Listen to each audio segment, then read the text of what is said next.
you guys do with July? I have a couple of awards, and I know you guys love this part of our First Tuesday, and we really love doing it. We spend 70% of our time devising who we're going to give awards to, because it's important, right? There's only two things that motivate people in a profession. It's recognition and achievement. And those things are really important no matter where you are in your career. So as you know, or if you don't know because it's your first time here, we always do an internal recognition of somebody within our station that has gone above and beyond, and then we like to acknowledge somebody externally, a community member or someone that really has stepped up to help make our community a safer place. Here at Northwest, we have a very strong, dedicated contingency of volunteers, and with a heavy heart and a great deal of sadness, I wanted to take a moment to acknowledge the passing of one of our volunteers this last week. Lawrence Melvin Wagman passed away on August 4th, and he had been with us for a long time. So I wanted to take a moment and really acknowledge his passing, and to all of you that were his friends and his family, I want to say I'm for you, we love you, and we honor you for all that you do, and we're so sorry for the loss of your brother.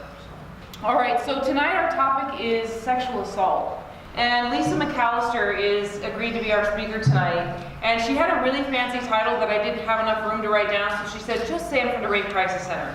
So in Northwest Area Command, just so you know, majority of our sexual assaults are known to victim. What that means is the victim and the suspect know each other. Maybe they're dating, maybe they previously dated, maybe they're friends at school, they know each other from work. But it's not a stranger, because I think sometimes when people hear the word rape, they think about someone hiding in the bushes and jumping out and snatching a girl and throwing her in a white van with curtains and taking off, right? You have this concept a little bit. But here's something even more tragic.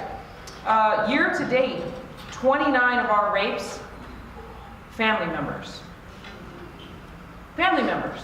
Last year we had no stranger rape cases, 0.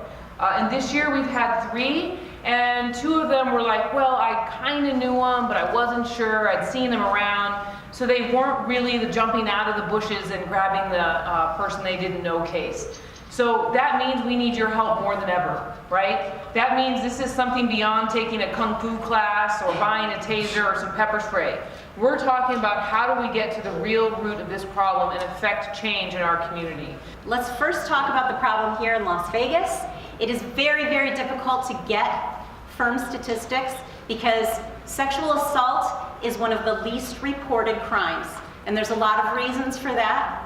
And if you have ever known someone who is a victim, you understand what they go through when they have to tell that story.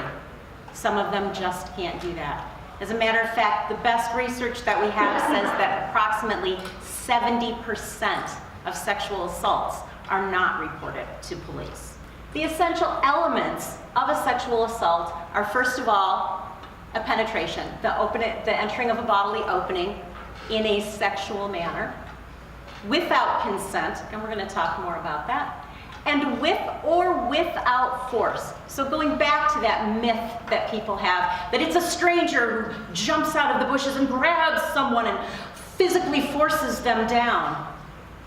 So rare as to be almost non-existent. And as you heard from the statistics, it's pretty non-existent in Northwest right now. Look at that second bullet point.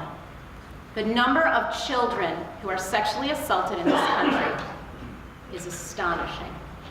If we had that many kids who were dying of a disease, everything would grind to a halt in this country, and we would work on ameliorating that disease immediately. These statistics are very important because someone you know may be keeping this a secret, and you just can't understand why they are depressed. Why are they self-medicating? They're not telling anyone what's going on. When a person comes to you and tells you that, they tell you that as a friend. They tell it to you because they trust you and they want you to listen to their story. And if you are there as a friend, you offer them resources. You call the hotline with them. You take them to the Rape Crisis Center. You take them to the hospital if that's what they need. You do those things supporting them so they're not alone, because they feel very alone. They've been violated. We have a hotline that anybody can call 24 hours a day, 7 days a week. It is always staffed with at least a volunteer who's been trained for a minimum of 50 hours, or our professional staff. Any question, if your friend comes and tells you something and you don't know what to tell them, call the hotline together. We will help you understand what your choices are and how to best accomplish those choices. If you think that there's something we can help with, I'm sure that we can. Okay? Please call us and ask us. Thank you so much for your time. I really appreciate it.